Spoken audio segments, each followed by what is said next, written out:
We'll start with our first story, and President Nana Addo Dankwa Akufo-Addo will present the 2024 State of the Nation Address to Parliament on February 27, 2024. The State of the Nation is an annual address to Parliament given by the President of the Republic on the economic, social and financial state of the country. Now, Article 67 of the 1992 Constitution states that, and I quote, "The President shall, at the beginning of each session of Parliament and before a dissolution of Parliament, deliver to Parliament a message on the state of the nation," unquote. Now, this will be the last but one State of the Nation address to be delivered by President Akufo-Addo before leaving office on the midnight of January 6, 2025.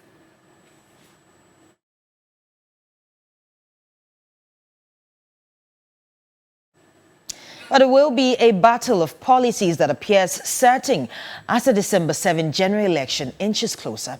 With initial policy briefs announced by the two major parties and the manifesto still being developed, Eric Mawina-Ebeta of our political desk has been assessing what the two leading candidates have promised on some key issues.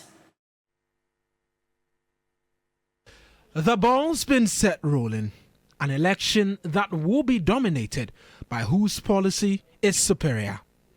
After Dr. Bawumia's announcement of his vision, the door has been opened for a conversation on policy. Let's start with taxes, the biggest talking point since last week. John Mahama has promised to scrap the e-levy, betting tax, and all taxes introduced by the Akufo-Addo administration. Dr. Bawumia, on the other hand, has promised similar, removing the emissions tax, betting tax, and the e-levy. With taxes comes the economy. Dr. Bawumia aims at building a digital economy, leveraging technology to transform agriculture, manufacturing, health, and public service, among others. For John Mahama, a 24-hour economy, slow down the decline of the Ghanaian economy, and reform the central bank and the country's financial system. On job creation, the NPP flag bearer says his administration would train at least 1 million youth in IT skills to provide job opportunities with private sector partnership. Similarly, John Mahama aims to attract viable private partnership to invest in productive sectors with emphasis on agriculture and agribusiness. On the corruption front, the NPP's Dr. Bawumia aims to leverage the fight against graft on the ECD and digitalization to track down fraud and money movement. John Mahama, on the other hand, says corruption institutions of the state will be empowered to be independent in their work. We'll end perhaps with education, where free SHS continues to dominate conversations in the sector. John Mahama has promised to review the current program and end the double-track system across the country. For Dr. Bawumia, the plan is simple: to improve the implementation. The policies are similar, with both candidates promising to review the 1992 Constitution, scrap the payment of ex gratia, and running a lean government. For political scientist Dr. Asa Asante, Ghana's politics has shifted to issue-based conversations. What we are seeing from each of the political parties, particularly NDC and MPP, is a reflection of the fact that we are growing as a democracy. And a number of things are also happening in our society, which we need to tweak our party manifestos and programs to reflect the changing circumstances of the time.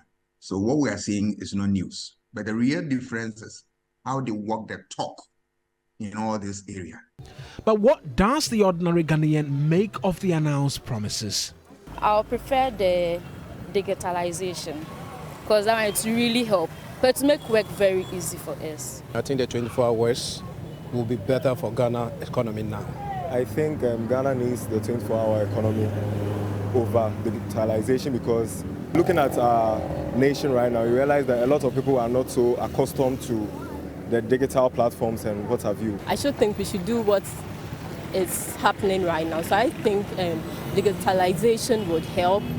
Dr. Asa Asante argues the parties must disaggregate the issues to ensure efficiency in delivery. there are what we call the national issue, tease them out, and then come out with it, and then discuss them. And then there are what we call constituency-specific issues, tease them out, discuss them along those lines. But in all these things, you should be able to spell out the fine details so that you leave no doubt in the minds of anybody. The ultimate decision lies with the Ghanaian voter, with the task laid down firmly for the major parties to convince citizens on what policy best serves their interest and needs.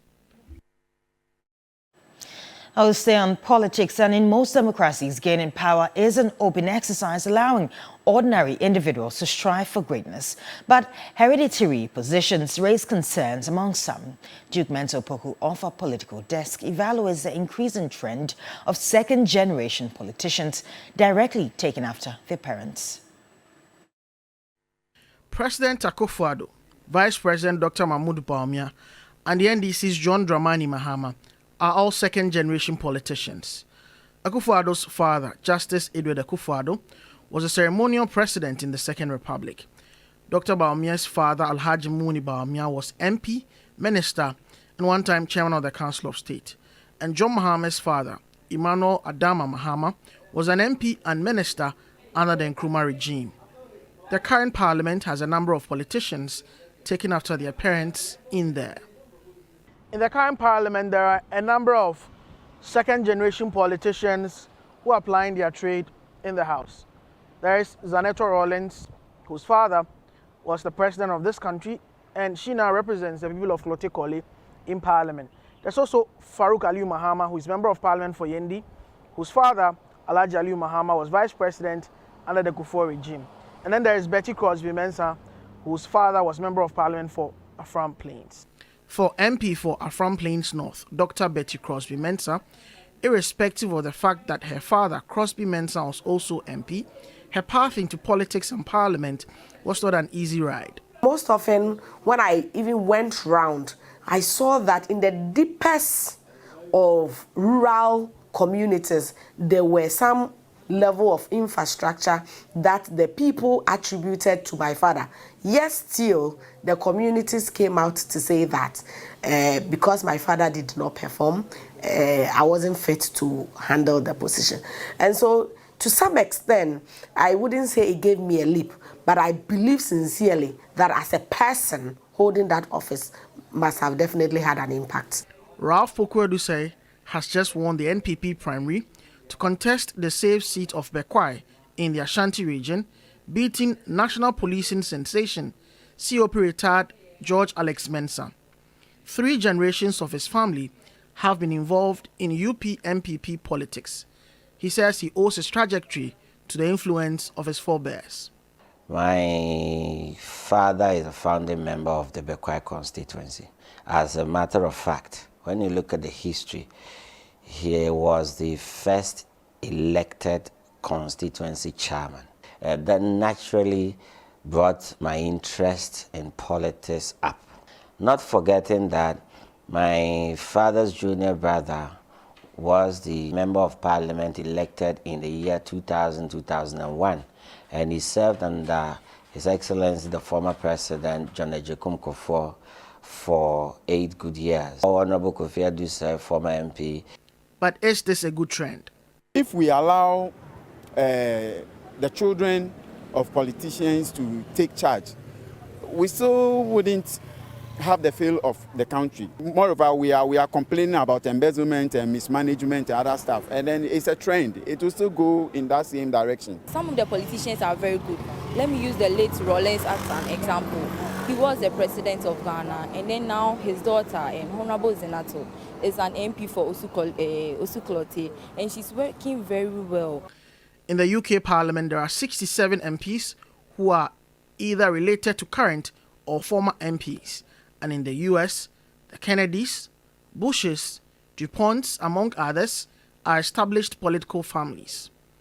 For political historian at the Kwame Nkrumah University of Science and Technology, Professor Samuel Edujemfi, the phenomenon presents merits and demerits, but a lot more is expected of these second-generation politicians because they have to live up to their family name. it should not just be privileges to move to a certain height by virtue of family name or a kind of glory which your parent had some years ago.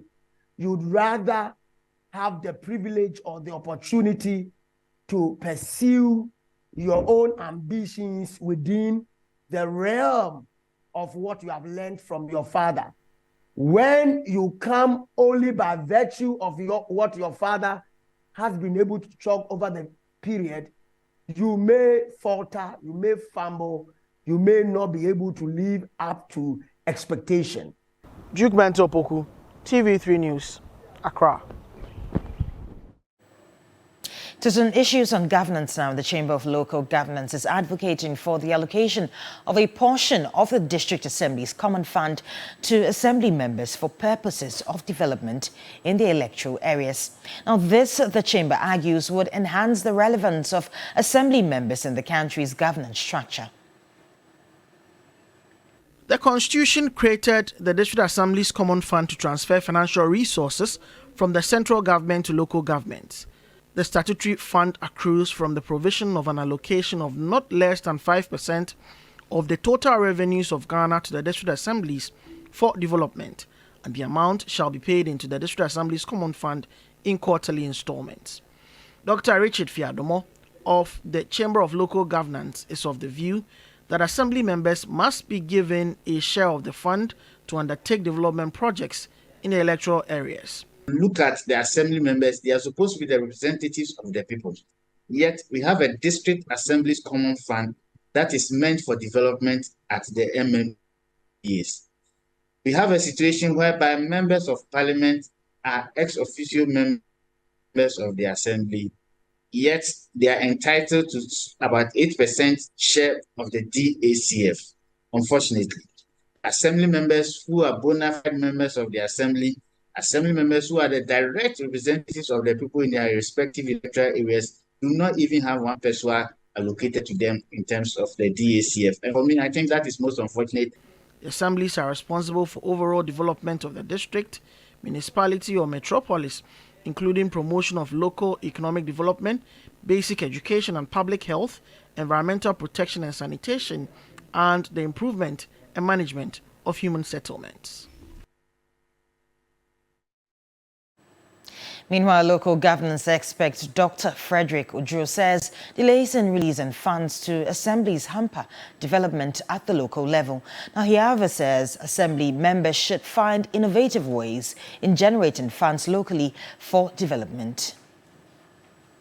We've been creating assemblies willy-nilly without considering the economic viability of some of these assemblies. So when it comes to the question of the assemblies raising their own internally generated funds, that is woefully inadequate. There are areas that rely almost solely on the District Assembly Common Fund. And I think it is not sustainable. And we need to begin a discussion on what is the best way to ensure that the assemblies get adequate funds to do their activities. The assemblies themselves seem not to be working hard enough to put in place systems that will enable them collect much of these assigned revenue heads. But over the period, they fail to do that. And that's also another challenge with the funding of local governance in this country. We need assemblies to be up and doing well. That's how I'll put it. Now, 2 more suspects have been arrested in connection with the murder of the chief executive officer of Cozy Hill Hotel at Jirapa in the Upper West region, bringing to 7 the number of arrests in connection with the murder. The CEO, Eric Johnson, was found in a pool of blood in one of his hotel rooms on Sunday, February 11. A team of investigators from Accra were deployed to partner with the Upper West Regional Crime Scene Management Team to ensure that the perpetrators were apprehended and prosecuted. Now, the 7 suspects, all workers of Royal Cozy Hills, have been detained and assisting police in investigations. Dukuri Folster, Brahima Kasim, Bayo Felix, Michael Kluje, and Kumbata Kweku Charles Kuzo, and Favor Nobi. Now, the body of the late businessman has been deposited at the Wa Regional Hospital morgue awaiting autopsy.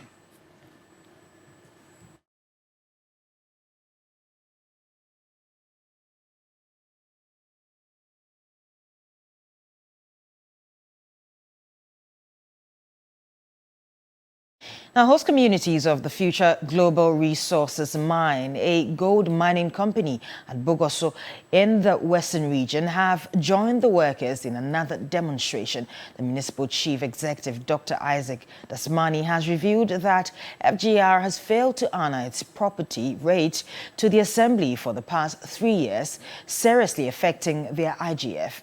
And my colleague, Eric Irama Smith, has more. You will recall that the last time it was the workforce of the Future Global Resources that went on that demonstration, demanding for the dissolution of the board and revocation of their mining license, because they indicated that the company, since it took over from the Golden Star Resources Company Limited in 2020, has not invested anything in the company. Rather, it has increased its debt portfolio from $30 million to $100 million. This time round, they were joined by residents in the host communities. I'm talking about communities like Bipo, Petepom, and Dumase, among others. These communities joined the workforce in a demonstration that lasted for over 2 hours. I'm talking about around 2.5 hours, ending at the doorsteps of the municipal assembly, where they presented a petition to the municipal chief executive, Dr. Isaac Dasmani. Enough is enough. FGR and Blue Holdings have been in this community for the past 3 years. We have seen this mine going down. It has never been in the level or the position it used to be. All that we are saying in our petition is that FGR, as Mincom gave them 120 days, their ability to show cause has already expired. So for us, we know that FGR is not in the capacity to run this mine again. All we are expecting from the minister and the president is that a press conference will come out telling us that FGR and Blue Holdings is no more. And this mine will be given to the credible investor that we know that the Mincom, the Minerals Commission, is already engaging. So in a summary, this is what we have written to the MCE and to the MP to present to who matters in this situation for us. Dr. Isaac Dasmani revealed that the company has for the past 3 years not paid any property rate. You know, these assemblies depend largely on their IGFs because the common funds usually delay. So you can imagine the impact on this assembly. Dr. Dasmani says it has been a big blow to their internally generated fund. I mean, the over current crisis here, I'm telling you, affected because for the past 3 years, we have not received any property rate from the FGR, which is also huge sums of money that we can use to develop the municipality. But for the past 3 years, they have not been able to pay their property rate. So it's a major concern to all of us. So we feel that the necessary steps will be taken to address the issues. And that's our wrap up the 6 a.m. news right here on TV3. My name is Judith Brown. We'll go for a short break. We'll be back with the rest of New Day. Good morning.